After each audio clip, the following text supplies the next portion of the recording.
alboroto na pod ang panahon. So, welcome to my vlog. Guys, welcome to my farm. So, before tayo ikot, hanap muna tayo ng baka may hinog. Hindi masyado hinog mga ka-farm, pero siyempre, okay na to. At least makakuha tayo ng kunting sodium. Okay.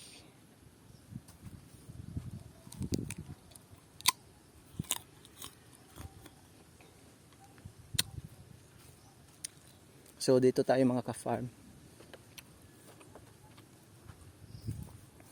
Bagong harvest ko to mga ka-farm sa aking maliit na fish pan. So ipakita ko sa inyo kung kumusta na yung tinanim kong garden. Siyempre hindi pa siya magbo-bloom kasi bagong tanim pa lang yon mga ka-farm. So yan na ang aking garden dito sa likod bahay. So ito na yung palay ko.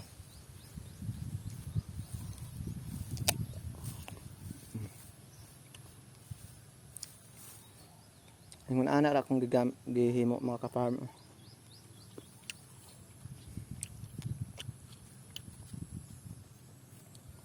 So kung na may space ngayon ani, ayaw sayangi ang inyong area, guys.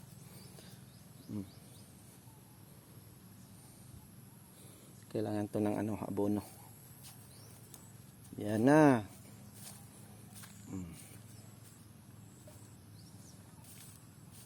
Tapos starring talaga ang kuan guys. Ang attractant or repellent na tanim yung cosmos. So DIY lang din. Huwag niyong sayangin yung area nyo. Yung sa likod mga ka-farm. Hindi ko pa to natapos dahil hindi pa masyado patay yung damo. O ang sagbot ba, pa nato nasunog. So nabuhi na ang atong gitanom nga kamote. So mao na siya starting. Ito hangtod dito mao na siya din sa kilid na ako'y talong. Pag uning tanom na ako gahapon kini nga talong.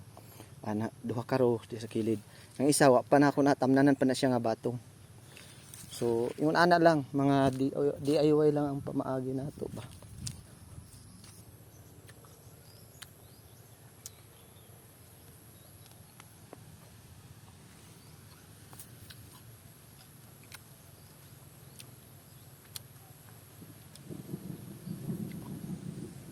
Grabe.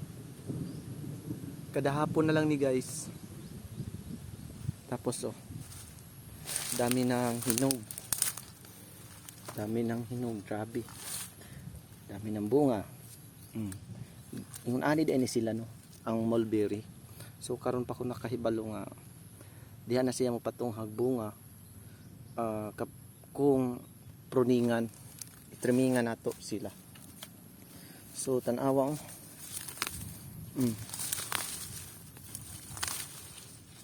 dughat siya hinog. Dito biskay puuho na unta ni siya. Daghan na hinog bunga. Lami baya. Ang iyahang hinog na kaayo or every ripe kining ani color. Or sakto na ba? Sa Bisaya palutong.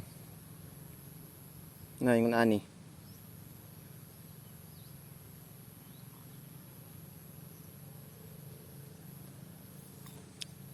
Tamis.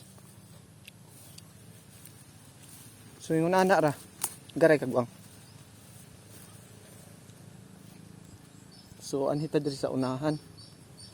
So atong gihimo nga natay attractant to kay para nga matrap diri ang mga pest or mga dangan ba. Himo nato ni siyang harang o barrier para diri makadiretso sa atong uban tanom. So diri ra siya trap. So mao ni akong gihimo, di ba? Pag hapon na siya kaayo, mas grabe pa siya mo hatag og attraction sa mga dangan. mga kanang mga yelo, mga bitaw na nga nagbutang kog yelo.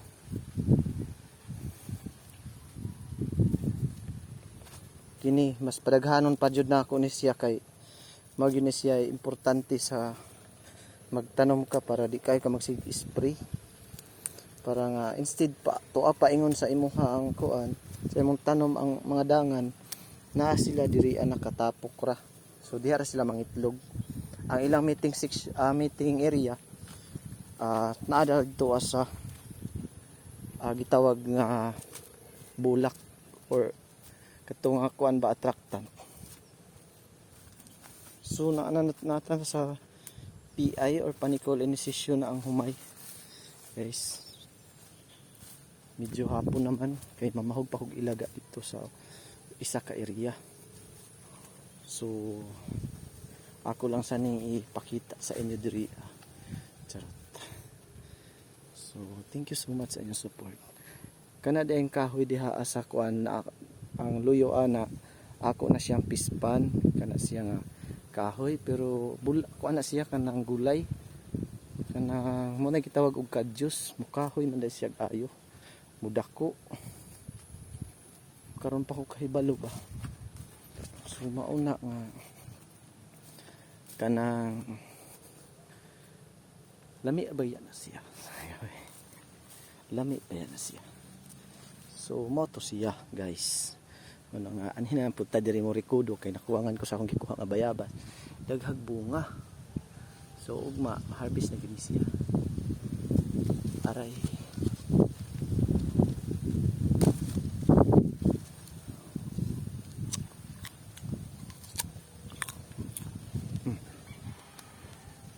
Lami.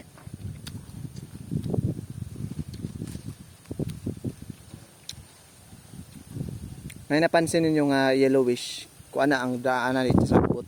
Ako nang gitreat og herbicide pero patay ng sagbot. So mao ni akong area diri guys, mga kapart. Ingon ana lang inyong himuon. Kini butanganan pud nako ni nga fish pan. Duha ang akong harvest na kana ana akong area.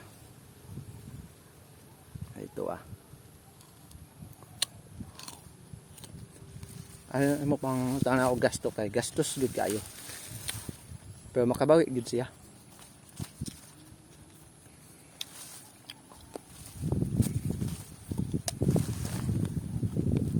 Oh, maura to guys, salamat guys sa inyong pag-watch sa video.